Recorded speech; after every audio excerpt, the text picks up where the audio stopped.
अस्सलाम वालेकुम। आज हम अपने चैप्टर नंबर 5 में जो हमने कहा था कि हमारे पास नेशनल इनकम से रिलेट है, उसमें आज हम स्टार्ट करने वाले हैं national income and market price and factors cost. ठीक है, क्योंकि हम जो है ना बेसिक टर्मिनोलॉजीज कुछ बैकग्राउंड्स के बारे में पढ़ रहे थे कि हमारे पास जो है ना नेट इनकम क्या होती है, जीडीपी क्या होता है, और इसके अलावा जो है ना हमारे पास एनएनपी क्या होता है, नेट नेशनल इनकम हमारे पास क्या होती है। तो आज इसके साथ थोड़ा सा हम फर्दर कंटिन्यू करते हैं, जिसमें हम देखने वाले हैं कि नेशनल इनकम हमारे पास जो है ना मैयर किस चीज़ पे होगी। हमारे पास जो है ना मार्केट प्राइस पे हम उसको करेंगे, और जो है ना फिक्स्ड कॉस्ट किस तरीके से एसोसिएट करेंगे। तो कहते हैं कि there are some further details associated with net national product of a country, as told earlier that NNP is the sum of money value of all the goods and services of a country in a year, but it is not clear that whether the values was at market price or factor cost। ठीक हो गया कि वहाँ पे definition में तो हमने यही कह दिया ना सिंपल, कि हमारे पास तमाम गुड्स एंड सर्विसेज जितने भी कंट्री के अंदर एक साल के अंदर प्रोड्यूस हो रही हैं, हम उसको मनी वैल्यू में जो है ना इक्वेट करेंगे। अब मनी वैल्यू में जो हम उसकी वैल्यू करना चाह रहे हैं, तो वो कौन सी प्राइस पे होगी? फिक्स्ड कॉस्ट पे, फैक्टर कॉस्ट पे होगी, या फिर हमारे पास मार्केट प्राइस पे होगी? क्योंकि जब हम जो है ना क्या कर रहे थे इंडिविजुअल एस्पेक्ट से मार्जिनल रेवेन्यूज, और वहाँ पे जब उनका जिक्र करते थे तो हम मार्जिनल कॉस्ट और प्राइस और जो है ना कॉस्ट का जिक्र करते थे। तो यहाँ पे भी वही क्वेश्चन अराइज होता है कि यहाँ पे जब हम इसकी वैल्यूएशन कर रहे हैं, तो हम मार्केट प्राइस पे कर रहे हैं या फिर फैक्टर कॉस्ट पे करेंगे। तो कहते हैं कि the basic purpose of calculating national income at two different stages is to capture the role of state in this regard. Government plays a vital role in economy through taxes and subsidies। ठीक है, क्योंकि जब हम जो है ना इन चीज़ों को देख रहे होते हैं, नेशनल इनकम को कैलकुलेट करते हैं, तो दो डिफरेंट स्टेजेस पे देखते हैं। किस लिए देखते हैं? ताकि स्टेट का रोल पता चल सके कि गवर्नमेंट उसको किस तरीके से कंट्रोल कर रही है, कैसे रेगुलराइज कर रही है, और उसका रोल इंपॉर्टेंट है कि नहीं है। तो जब हम जो है ना गवर्नमेंट के परस्पेक्टिव से इस चीज़ को देखते हैं, हमारे पास नेशनल इनकम का जिक्र करते हैं, तो हम कहते हैं कि वहाँ पे टैक्सेस और सब्सिडीज का रोल इंपॉर्टेंट है। टैक्सेस हमारे पास क्या है? जो गवर्नमेंट आपके ऊपर चार्ज करता है आपकी प्रोडक्ट और सर्विसेज के ऊपर। ठीक है, क्योंकि गवर्नमेंट की तो और उसके कोई बिजनेसेस वगैरह तो होते नहीं है कि जहाँ से वो इनकम अर्न करे। तो गवर्नमेंट क्या करती है? लोगों से टैक्सेस चार्ज करके उनको सर्विसेज प्रोवाइड करने के बदले में, और उसी से अपने रिक्वायरमेंट्स को मीट करती है। और सब्सिडीज का जहाँ पे हम जिक्र करते हैं, तो गवर्नमेंट उनको कंपनसेट करती है कुछ इंडस्ट्रीज को। ठीक है, ताकि जो है ना लोगों को उसका बेनिफिट मिल सके, वो प्राइसेस इंक्रीज ना हो सके। तो इस किस्म की जो है ना फैसिलिटीज को हम सब्सिडीज कहते हैं। तो कहते हैं कि the main difference between subsidies and the tax is that in case of indirect taxes, government takes some of the income such as sale tax, excise duty, while to encourage some specific economic activities, government provide discount or concession in different ways, such as by providing discount on utilities or input prices, etc। ठीक है, कि एक तो हमारे पास क्या हो जाता है कि गवर्नमेंट इनडायरेक्ट टैक्सेस लगाते हैं। ठीक है, अब टैक्सेस इनडायरेक्ट हमारे पास क्या होते हैं? जैसे आपके पास सेल्स टैक्स हो गया, एक्साइज ड्यूटी हो गई है, वो जो है ना इसके ऊपर लगाना शुरू कर देता है इनकम के ऊपर, ताकि लोगों की जो है ना जो एक्टिविटीज है वो प्रॉपर तरीके से रेगुलराइज हो सके, गवर्नमेंट को उससे बेनिफिट मिल सके। अब एक्टिविटीज तो चल रही हैं, लेकिन गवर्नमेंट को भी तो उसे कंपनसेट करना होगा ना। तो वो जो है ना वहाँ पे क्या करती है, आपके ऊपर टैक्सेस और ड्यूटीज लगा देती है। और जहाँ कहीं पे भी जिस कंट्री में जो है ना जरूरत पड़ती है इकोनॉमी को स्ट्रॉन्ग करने के लिए, अपने जो है ना कुछ सेक्टर्स को प्रमोट करने के लिए, इंकरेज करने के लिए, तो वहाँ पे वो लोग क्या करते हैं, डिस्काउंट और कंसेशन वगैरह देते हैं। ठीक है, या रॉ मटेरियल के ऊपर, या जो है ना उसकी यूटिलिटी बेनिफिट्स के ऊपर डिस्काउंट प्रोवाइड किया जाता है, तो जिसको हम सब्सिडी कहते हैं। तो कुछ रोल गवर्नमेंट प्ले करती है, कुछ जो है ना क्या करती है कि जो है सिंपली उसके लिए जो है ना चार्जेस पे करती है वहाँ। ठीक है, जैसे अब बिजली देख लें, तो बिजली के लिए जो है ना गवर्नमेंट ने एक टाइम पे क्या किया था, सब्सिडी दी थी, ताकि जो है ना लोगों के लिए जो है ना प्राइसेस की इंक्रीज ना हो सके। तो रॉ मटेरियल वहाँ पे जो है ना कुछ गवर्नमेंट कंपनसेट करता है, और कुछ जो है ना इंडस्ट्री खुद करना शुरू कर देती है। तो इससे क्या हो जाता है, प्राइसेस हमारे पास कंट्रोल में रहती है। तो कहता है कि these two adjustment make a clear difference between national income calculated at market price and factor cost. Hence, to get more accurate number of national income, we have to adjust these two components।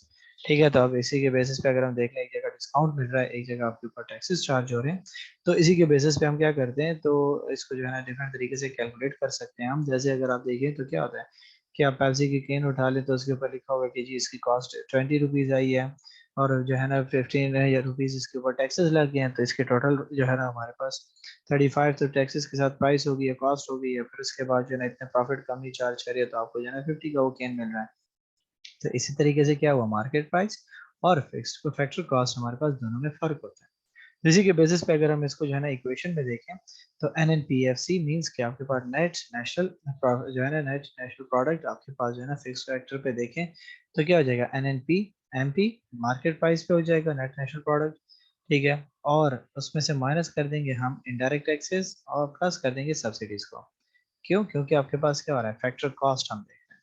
तो cost में से हम market price में से जो है ना हम क्या करेंगे, इनडायरेक्ट टैक्सेस को निकाल देंगे और ऐड कर देंगे सब्सिडीज को। और अगर हम मार्केट प्राइस को देख रहे हैं तो सेम एज इट इज क्या हो जाएगा, फैक्टर कॉस्ट और फिर इनडायरेक्ट टैक्सेस और फिर सब्सिडीज उससे निकाल देंगे।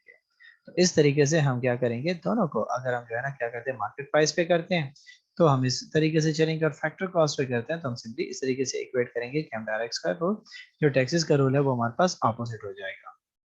इसकी सिंपल सी एग्जांपल दी है, सेम हमारे पास वही एग्जांपल चल रही है मार्केट फैक्टर क्रॉस के लिए। हमने पाकिस्तान कंट्री के एक थियोरेटिकल डेटा लिया हुआ है। कहते हैं कि अगर हम देखें net national product factor cost हमारे पास जो है ना 500 बिलियन थी, इनडायरेक्ट टैक्सेस हमारे ऊपर 50 लगे, सब्सिडीज हमारे ऊपर जो है ना 30 की थी। तो गवर्नमेंट ने सब्सिडी हमें 30 की दी और हमारे पास जो है ना इनडायरेक्ट टैक्सेस 50 के हो गए। तो हमारे पास कौन सा फार्मूला आ रहा है, केवल आ रहा है कि नहीं आ रहा, हमारे पास जो है ना 500 भी गिवन है, इनडायरेक्ट टैक्सेस हैं वो ऐड हो जाएंगे, सब्सिडीज 30 की माइनस कर दी हमने। तो हमने क्या कर दिया, नेट को देखें 50 माइनस हमने 30 कर दिया, तो 20 हमारे पास नेट आ गया। जब हमने इसका जमा कर दिया तो हमारे पास क्या है, net national product market price पे उसकी क्या थी, 520 जो है ना हमारे पास बिलियन आ गई। तो हम इस तरीके से क्या करेंगे, इसको इक्वेट करेंगे। और अगर हमारे पास ये जो है ना क्या होता, सिंपल ऑपोजिट सिचुएशन होती कि ये मार्केट प्राइस होता, ठीक है, MP होता, तो हमारे पास सिचुएशन क्या होती कि हमारे पास जो है ना अगर ये MP है और FC जो है हमें फाइंड आउट करना था, तो फिर हमने क्या करना है कि MP, ठीक है, माइनस कर लेते हम इनडायरेक्ट टैक्सेस को और फिर हम क्या कर लेते सब्सिडीज को ऐड कर लेते। तो अब हमारे पास क्या आ जाता, सेम हमारे पास जो है ना नेगेटिव सिचुएशन आ जाती है, हम उसको जो है ना क्या करते फिर इससे माइनस करते और हमारे पास ऑपोजिट आंसर आ जाता। नेक्स्ट हमारे पास आ जाता है पर्सनल इनकम, ठीक है। कहते हैं कि personal income is the aggregate of all the individual incomes which are received directly by the individuals in their hands in one year as a reward for their productive services. और the personal income is the total income received by people from all source in a year. ठीक है कि हमारे पास लोग जो कमा रहे हैं वो हमारे पास क्या है, पर्सनल इनकम है लोगों की। तो इंडिविजुअल जितने भी हमारे पास मौजूद हैं वो सारे के सारे जितने भी जो है ना पैसे कमा रहे हैं डायरेक्टली, ठीक हो गया, कोई ना कोई सर्विसेज प्रोवाइड करके, ठीक हो गया, उसके बदले में रिवॉर्ड हासिल करते हुए। रिवॉर्ड ही है बेसिकली, आपके पास आप जो है ना एक कंपनी को सर्व कर रहे हो, वो आपको उसके बदले में क्या कर रहा है, पेमेंट कर रहा है। और या फिर हमने क्या कहा कि हमारे पास क्या है, टोटल इनकम जो एक लोग हमारे पास रिसीव करते हैं एक साल के अंदर। तो वो सारे के सारे जितने सोर्सेज से भी हमारे पास पैसे आ रहे होते हैं उसको हम सिंपली क्या कहते हैं, पर्सनल इनकम कहते हैं, PI से हम उसको रिप्रेजेंट करते हैं। तो कहते हैं कि to understand the concept we need to know some relevant concepts. एक हमारे पास इस पे लगता है कॉर्पोरेट प्रॉफिट टैक्सेस। कहते हैं the amount of profit which is not distributed among the share holders, it is a liability of the enterprise to pay in form of taxes to the government. ठीक है कि corporate profit taxes हमारे ऊपर जो लगते हैं, क्योंकि ये तो हमारे आम आवाम शेयर होल्डर के ऊपर डिस्ट्रीब्यूट नहीं होगा, क्यों, क्योंकि गवर्नमेंट को पे कर रहा है। नाम ही शो करे, टैक्सेस हमारे पास कौन लगाता है, गवर्नमेंट लगाती है। तो हमारे पास जो अमाउंट ऑफ प्रॉफिट होगा जो हमारे पास डिस्ट्रीब्यूट नहीं होगा, वहाँ पे हम क्या करेंगे, कॉर्पोरेट प्रॉफिट टैक्सेस हमारे पास जो है ना उससे अलग हो जाएंगे, कंपनी को वो हर हाल में पे करनी होगी गवर्नमेंट को। सेकंड कहते हैं undistributed corporate profit, some part of the profit generated by organization is often not being distributed among the shareholders with the intention of flowing back or as a safeguard for some rainy days। ठीक है कि हमारे पास क्या होता है कि company जो है ना जब इनकम स्टेटमेंट आप पढ़ते हैं तो वहाँ पे हमने क्या कहा, हमारे पास जो है ना टैक्सेस कट जाते हैं, ठीक है। और फिर कहता है कि कुछ हमारे पास क्या होता है, हम रिटेन अर्निंग अपने पास रख लेते हैं कि वो डिस्ट्रीब्यूट नहीं किए जाते, ताकि फ्यूचर में जब उसको जरूरत पड़ेगी कंपनी तो फर्दर उसको रिसाइकिल करेगा, या फिर अगर जो है इमरजेंसी की सिचुएशन हुई तो वहाँ पे उनके पास एक बैकअप फंड पड़ा होता है। थर्ड कहते हैं social security contribution, it is a contribution into the social security fund of the government for the benefits of it employees in case of emergencies. ठीक है क्या, वो जो है ना क्या कर लेती है कि वो सोशल सिक्योरिटी फंड यहाँ पे पास रख लेती है गवर्नमेंट के पास, ठीक है, वहाँ पे जमा कराती रहती है ताकि एम्प्लॉइज को इमरजेंसी की सिचुएशन में अगर कोई जो है ना जीपी फंड वगैरह चाहिए हो तो हम उसको क्या कर देते हैं, पहले से अमाउंट उनको प्रोवाइड कर देते हैं। Transfer payments. It is known as unearned income or income received without performing any economic activity. It is simply transferred to one from one to another on charity or donation basis. ठीक है, unearned income हमारे पास क्या है कि transfer payment हमारे पास उसको कहा जाता है कि जब आप क्या करते हो कि आप जो है ना कोई भी काम आपने नहीं किया, ठीक है, और आप क्या करते हो, इनकम रिसीव करते हो उसके बदले में। तो कहते हैं कि जब एक बंदा दूसरे को जो है ना चैरिटी या डोनेशंस जो है ना क्या करते हैं उसके बेसिस पे अमाउंट सेंड करता है, ट्रांसफर करता है, उसको हम सिंपली क्या कहते हैं, ट्रांसफर पेमेंट्स कहते हैं। तो हमारे पास कहता है कि इनकम, पर्सनल इनकम हमारे पास किस चीज के बराबर हुई, इनकम। तो हमारे पास आ जाएगा क्या चीज, ठीक है, नेट इनकम माइनस हमारे पास कॉर्पोरेट प्रॉफिट टैक्स माइनस हो जाएगा, अनडिस्ट्रीब्यूटेड प्रॉफिट उससे निकल जाएगा, सोशल सिक्योरिटी अलाउंसेस निकल जाएंगे, प्लस हमारे पास हो जाएगा ट्रांसफर पेमेंट्स, कोई डोनेशन वगैरह आई है। तो जब इसको जो है ना ऐड कर दिया जाएगा तो हमारे पास जो अमाउंट बनेगी वो हमारे पास बेसिकली क्या होगी, वो हमारे जो है ना इनकम कहलाएगी कि एक कंपनी जो है ना वो कितना इंडिविजुअल जो है ना या वो लोग कितना कमा रहे हैं, ठीक है। तो नेट इनकम में से टैक्सेस को निकाल दो, पहले कॉर्पोरेट प्रॉफिट टैक्सेस को हटा दो क्योंकि वो तो शेयर होल्डर में तकसीम नहीं होगी, वो तो गवर्नमेंट को पे की जाएगी। फिर हमारे पास अनडिस्ट्रीब्यूटेड प्रॉफिट है तो वो रिटेन में चला जाएगा, वो भी निकाल लोगे। सोशल सिक्योरिटी अलाउंसेस जो अपने एम्प्लॉयज के बेनिफिट के लिए आपने रखे हुए वो भी उससे निकाल लोगे। और जो ट्रांसफर पेमेंट्स पे डोनेशन या चैरिटीज वगैरह आपके पास आई है वो आप उसको ऐड कर दोगे, तो इससे आपको पता चल जाएगा कि इनकम कितनी हो रही है। इसी चीज को यहाँ पे शो किया गया है, ठीक है, एग्जाम्पल के थ्रू। हाइपोथेटिकल डेटा अगेन हमने अस्यूम किया है। कहता है कि नेशनल इनकम हमारे पास 500 है, ठीक है, कॉर्पोरेट प्रॉफिट हमारे पास 50, undistributed profit 30, social security contribution हमारे पास क्या होता है 5। तो ये सारे के सारे हमारे पास क्या है, हमारे पास नेगेटिव ही है। तो हमने जो है ना इन तीनों को जमा किया तो 1055। ट्रांसफर पेमेंट हमारे पास उसके साथ ऐड हो जाएगी 45। तो जब हमने क्या कर दिया, इक्वेट कर दिया, ठीक है, तो हमारे पास कितनी अमाउंट बची, हमारे पास पर्सनल इनकम बची, दैट इज 440। ठीक है, तो हमारे पास 440 इज बेसिकली हमारी वो अमाउंट है जो हमारे पास पर्सनल इनकम हमारे पास एट द एंड ईयर पे बच चुकी है। इसके बाद हमारे पास आ जाता है डिस्पोजेबल पर्सनल इनकम, डीपीआई भी उसको कहा जाता है या वाईडी भी कहा जाता है। कहते हैं कि to differentiate between personal income and disposable personal income we have to consider personal taxes. Personal tax is levied on the annual earnings of individual, such that income tax, wealth tax. This is also known as the direct tax. कि हमारे पास क्या है कि अगर हम pi को जो personal disposal को डिफरेंशिएट करते हैं हमारे पास अपने जो है ना पर्सनल इनकम से, तो हमने क्या कहा कि हमें सबसे पहले जो है ना पर्सनल टैक्सेस को अंडरस्टैंड करना होगा। सो पर्सनल टैक्सेस हमने क्या कहा कि personal taxes tax levied on annual earnings of individual, कि हमारे पास जो है ना जो हमारे पर्सनल टैक्स उसके ऊपर जो है ना हमारे एनुअल अर्निंग जो हम कर रहे होते हैं, इंडिविजुअल इनकम जो अर्न कर रहा है उसके ऊपर जो टैक्स लगता है उसको हम पर्सनल टैक्स कहते हैं, ठीक है। ये आपके वेल्थ के ऊपर जो लगता है, ठीक है। तो इस किस्म का जो डायरेक्टली आपके ऊपर टैक्स लग रहा होता है, जो आपको डायरेक्टली इफेक्ट कर रहा होता है, that is indirect, that is called direct tax.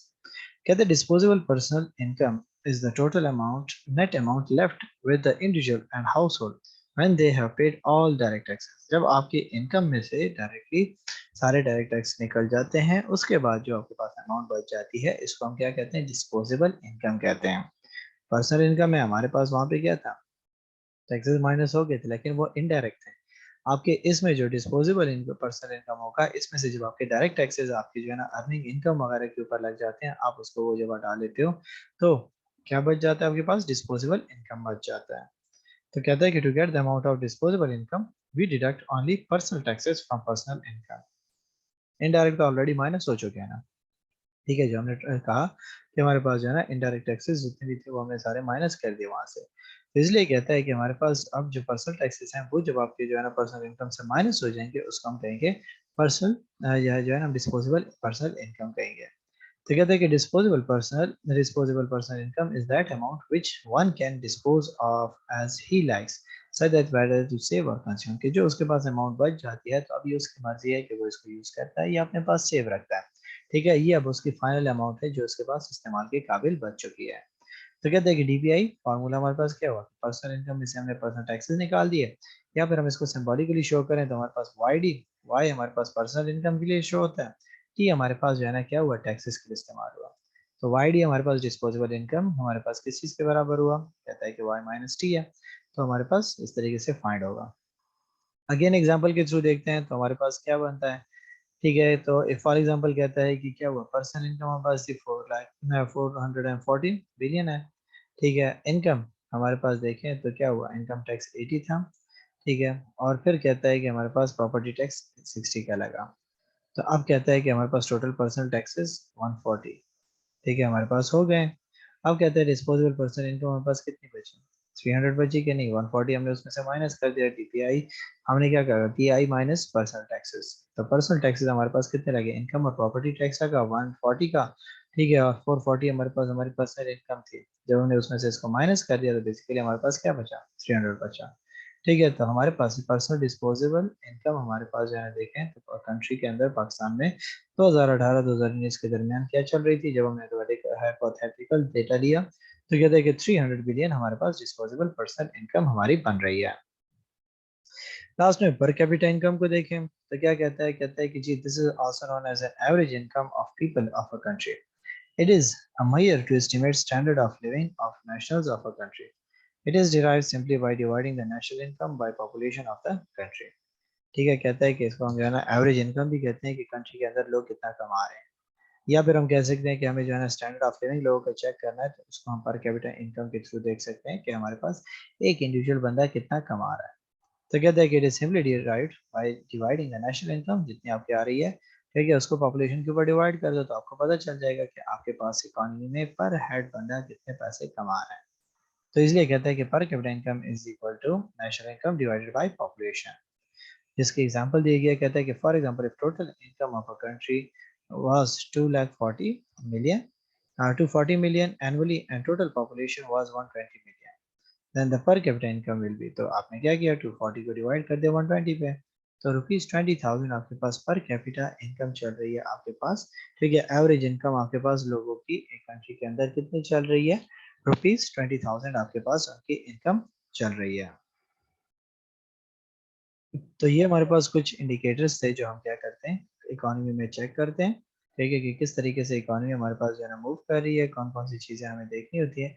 तो पहली चीज़ हमने कहाँ से स्टार्ट किया, कॉन्सेप्ट से हमने कहा ग्रॉस डोमेस्टिक, हमने कहा कि जो कंट्री के अंदर गुड्स एंड सर्विसेज प्रोड्यूस होते हैं, ठीक है, जीडीपी उसको हम कहते हैं।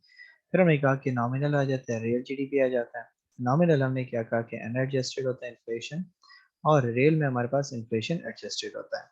ठीक है, फिर हमने कहा कि ग्रॉस नेशनल प्रोडक्ट है आपकी नेशन के अंदर जितने भी आपके पास ओवरऑल प्रोडक्शन हो रही है, ठीक है, फाइनल गुड्स एंड सर्विसेज जितने भी आपके पास हो रही हैं, ठीक है, चाहे डोमेस्टिक हो या फॉरेन हो, वो सारे के सारे शामिल हो जाती हैं, क्योंकि नेशनल है, जीडीपी तो है नहीं डोमेस्टिक ना हो उसमें शामिल। फिर हमने उसके बाद क्या कहा, हमने कहा कि नेट नेशनल प्रोडक्ट, तो हमने कहा कि जो है हमारे पास जितनी ग्रॉस नेशनल प्रोडक्ट हो रही है उसमें से हम डेप्रिसिएशन भी माइनस कर देंगे, क्योंकि हमारे पास एसेट्स वगैरह या प्लांट्स हमारे जो है ना वो क्या होते हैं, डेप्रिशिएट हो रहे होते हैं, तो हमें वो सब्ट्रैक्ट करना होता है। फिर आज हमने जो है ना देखा कि नेट इनकम जो है ना हमारे पास मार्केट प्राइस के थ्रू किस तरीके से कैलकुलेट होगी, और फैक्टर कॉस्ट के थ्रू किस तरीके से हम उसको कैलकुलेट करेंगे। फिर हमने कहा कि पर्सनल इनकम क्या है, तो किस तरीके से हमारे पास जो है ना इनकम डिस्ट्रीब्यूट हो रही है, लोगों के एग्रीगेट हमारे पास जो है ना इंडिविजुअल जितने इनकम उनकी रिसीव हो रही है, ठीक है, चाहे वो किसी भी सोर्स से हो अपने प्रोडक्ट सर्विसेज प्रोवाइड करने के बदले में, तो हमने उसके बारे में जिक्र किया। फिर हमने कहा कि हमारे पास जो है ना क्या आ जाता है, डिस्पोजेबल इनकम, पर्सनल इनकम आ जाती है। तो हमने कहा कि आपके पास जो पर्सनल इनकम है उसमें से जब आपके डायरेक्ट टैक्सेस माइनस हो जाते हैं तो जो अमाउंट बच जाती है लोगों के पास यूज करने के लिए या फिर सेव करने के लिए, उसको हम कहते हैं डीपीआई या डिस्पोजेबल इनकम कहते हैं, पर्सनल इनकम कहते हैं। पर कैपिटा इनकम हमने कहा कि वो थोड़ा सा इससे चेंज है कि वो जो है ना पर आपके पास ऑन एवरेज कंट्री में कितने लोग कमा रहे हैं, कितने अमाउंट जो है ना कमा रहे हैं, ठीक है, मजदूरी करके या काम करके, तो उसको कैलकुलेट करने में हमें हेल्प आउट करता है। ठीक है, so these are the important concept जो आगे जाके टर्मिनोलॉजीज वाइज इस्तेमाल होगा, बार बार इसकी रिपीटेशन नहीं होगी कि आपको बेसिकली बताया जाए कि क्या है क्या नहीं है। तो इनको कॉन्सेप्ट को स्ट्रॉन्ग करना बड़ा इंपॉर्टेंट है। फिर हमें बताया गया कि circular flow of national income किस तरीके से हमारे पास इकोनॉमी के अंदर फ्लो ऑफ इनकम चल रही होती है। तो कहते हैं कि for better understanding about the different approaches to measure national income we need to comprehend the circular flow of national incomes. It describes that how income produced by firms is redistributed among the factors of production, which turn into their income. Being household, they again turn this income to the firms to form prices of different goods and services. The process is explained below. ठीक है, अगर आप simply देखो तो क्या होता है आपके पास मार्केट में दो ही तो सिस्टम एक चल रहा है। एक बंदा क्या कर रहा होगा कि जो है ना वहाँ पे मजदूर भी होगा, ठीक है, और फिर वहीं पे जो है ना वहाँ से वो अर्निंग कर रहा होता है। वही अर्निंग लेके वो क्या कर रहा होता है, चीजें खरीद के जो है ना दूसरे जगह से खरीदता है या उसी के प्रोडक्ट्स खरीद के क्या करता है, अपने जरूरत को पूरा करता है। तो एक साइकिल की तरीके से हमारे पास जो है ना अमाउंट्स जो है ना मूवमेंट कर रही होती है। तो इसलिए यहाँ पे अगर हम देखें तो पहली चीज हमारे पास क्या है, हाउस होल्ड हमारे पास जो लोग हैं, ठीक है, वो क्या कर रहे हैं, आपको फर्म्स को जो है ना क्या करें, सर्विसेज प्रोवाइड करें, फैक्टर्स ऑफ प्रोडक्शन प्रोवाइड करें, लैंड लेबर कैपिटल हमारे पास प्रोवाइड कर रहे हैं। रिवार्ड में वो क्या कर रहे हैं, ठीक है, रिवार्ड में जो है ना वो क्या कर रहे हैं, फैक्टर्स ऑफ प्रोडक्शन जो आपके पास क्या है, उनको अमाउंट मिल रही है, वो पैसे अर्न कर रहे हैं। ठीक है, तो जब वो पैसे अर्न कर रहे हैं तो यही हाउस होल्डर क्या करते हैं, उन पैसों से फर्म्स की बनाई हुई गुड्स एंड सर्विसेज जो है ना वो खरीदते हैं, उनके प्राइसेस जो है ना वो डिटरमाइन होती है। ठीक है, वो जो है ना हमारे पास वो पे करते हैं और उसके बदले में वहां से क्या मिलता है उनको, गुड्स एंड सर्विसेज मिल जाती है। ठीक है, तो ये सिस्टम हमारे पास इस तरीके से एक साइकिल की तरह चल रहा है। इसके साथ साथ हमें फंड्स कहाँ से मिलते हैं, एक्स्ट्रा इंजेक्शन जो हमें मिलती है वो हमें कहाँ से मिलती है, इन्वेस्टमेंट कोई मिल जाती है, गवर्नमेंट एक्सपेंडिचर हो जाते हैं, या कोई एक्सपोर्ट्स हमारी चलती हैं कि वो जो है ना मुल्क से बाहर चीज़ें बेच रहे हैं, तो वहाँ से उनको एक्स्ट्रा अमाउंट मिल जाती है। ठीक है, गवर्नमेंट एक्सपेंडिचर कर रही है, गवर्नमेंट कोई जो है ना रोड मैप्स सब्सिडीज वगैरह प्रोवाइड कर रही है, वो चीज़ें आ जाती हैं। इन्वेस्टमेंट्स अगर कोई जो है ना फॉरेन आ जाती है तो वो हमारे मुल्क में जो है ना मजीद एक्स्ट्रा फंड्स वगैरह लेकर आते हैं और फैक्ट्री ऑफ प्रोडक्शन को बेटर अपॉर्चुनिटी मिल जाती है। ठीक है, जैसे हमारे पास जो लीकेजेस होते हैं, जो हमारे फंड्स को लीक कर रहे होते हैं, वो हमारे पास हमारी सेविंग्स हैं कि लोग जो है ना कंपनीज में पैसे नहीं लगा रहे, प्रोडक्ट्स नहीं खरीद रहे, बल्कि कुछ अमाउंट अपने पास रख लेते हैं। टैक्सेस हमारे पास आ जाते हैं तो गवर्नमेंट को वो टैक्सेस पे कर देते हैं, सर्कुलेशन से पैसे निकल के। अदरवाइज तो पहले फर्म और हाउस होल्ड के दरमियान ही पैसे मूव कर रहे थे, या फिर वो इम्पोर्ट्स की तरफ जाते हैं और बाहर मुल्क से पैसा भेज देते हैं। तो फाइनेंशियल इंस्टीट्यूशन या इंटरमीडिएट हमारे पास क्या करते हैं, वो आपके जो है ना सेविंग्स वगैरह अपने पास रखते हैं, तो वो कहाँ चला जाता है कि वो जो है ना लोग उससे पैसे निकलवा देते हैं, उसको फ्यूचर में इस्तेमाल करते हैं, कहीं ना कहीं पे यूटिलाइज करते हैं। ठीक है, तो नॉर्मली हमारे पास सिस्टम क्या चलता है, हाउस होल्ड से चीजें निकलती हैं कहाँ पे, फर्म को सर्विसेज प्रोवाइड कर रहे हैं, सर्विसेज के बदले में वो चीजें खरीद रहे होते हैं। तो यही बात यहाँ पे इन्होंने कही है कि the above flow chart shows that people are providing factors of production such as land, labor, capital, entrepreneurial services to the farm. Thus, they get reward against their factors of production in the form of rent, wages, interest or profits. जमीन दी हुई है तो rent लेगा, services दे रहा है तो उसकी जो है ना सैलरी उसको मिलेगी या वेजेस मिलेंगे। ठीक है, तो वहां से वो क्या कर रहा है, पैसे अर्न कर रहा है, और यही पैसे जो है ना वो क्या कर रहा है, फैक्ट्री को वो जो है लेबर लैंड वगैरह प्रोवाइड कर रहा है, तो वहां से जो है ना वो अर्निंग कर रहा है। तो कहते हैं कि subsequently households spend their income on different goods and services that they need, which ultimately goes into the pockets of the farm owner. ठीक है, अब जो है ना वो क्या करते हैं, नेस्ले के प्रोडक्ट खरीदता है, तो नेस्ले वाले कहाँ से आ गए, ठीक है, यही तो फर्म में काम कर रहे थे, तो इनको भी जरूरत है उनके प्रोडक्ट्स को खरीदने के, आटा चाहिए, चावल चाहिए, चीनी चाहिए, तो वो तो इन्हीं फर्म्स वही सर्विसेज प्रोवाइड कर रहा है। ठीक है, तो वहीं से पैसे निकाल के फिर वहीं पे दोबारा इंजेक्ट चल रही है। कहते हैं कि it is clear here that money value of final goods and services is exactly equal to aggregate amount of rewards to the factors if all the rewards are met at full। ठीक है, कि अगर उनको जो है ना amount full मिल रही है और वो उन तमाम को उधर ही यूटिलाइज कर रहे हैं, तो फिर तो हमारे पास एक प्रॉपर सिस्टम चल रहा है, जितने पैसे आ रहे हैं वो उतने ही इस्तेमाल हो रहे हैं। This way, the income keeps on flowing in the country throughout the year and terms as a circular flow of national income। कि हमारे पास जो है इस तरीके से एक सर्कुलेशन मूवमेंट चल रही होती है, मूवमेंट चल रही होती है, पैसे इकोनॉमी के अंदर मूव कर रहे थे, अनलेस एंड अनटिल हमने क्या कहा कि लोग इसको सेविंग ना कर लें, या टैक्सेस गवर्नमेंट की पे ना कर दें, या जो है ना वो इम्पोर्ट्स ना करें, तो फिर तो एक ही सर्कल में पैसे चल रहे हैं। लेकिन अगर हमारे पास ये सिस्टम आ जाता है तो ये कुछ स्पेसिफिक अमाउंट हमारे पास उस सर्कुलेशन से निकल जाता है, और हो सकता है कि हमें जो है ना कहीं से फॉरेन इन्वेस्टमेंट आ जाती है, या फिर गवर्नमेंट एक्सपेंडिचर करती है, या कोई एक्सपोर्ट करती है कंपनी, तो उसके पास एक्स्ट्रा रिसोर्सेज भी आ जाते हैं। तो इकोनॉमी में हमारे पास एक बैलेंस सिस्टम चल रहा होता है कि कहीं से पैसे आ रहे हैं, ठीक है, कहाँ से पैसे आ रहे हैं, फर्म से आ रहे हैं, यूज कहाँ पे हो रहे हैं, अगेन फर्म्स के प्रोडक्ट वगैरह को परचेज करके हम क्या करते हैं, सर्कुलेशन करते हैं। तो इसलिए हमने क्या कहा कि इस चीज़ को अंडरस्टैंड करना जरूरी है कि हमारे पास नेट जो है ना नेशनल इनकम किस तरीके से काम कर रही है, और हमारे पास जो है ना सर्कुलर फ्लो इनकम की कैसे चलती है। ठीक है, तो ये आज का हमारा टॉपिक था। यहाँ तक अगर आपका कोई क्वेश्चन है तो आप पूछ सकते हैं।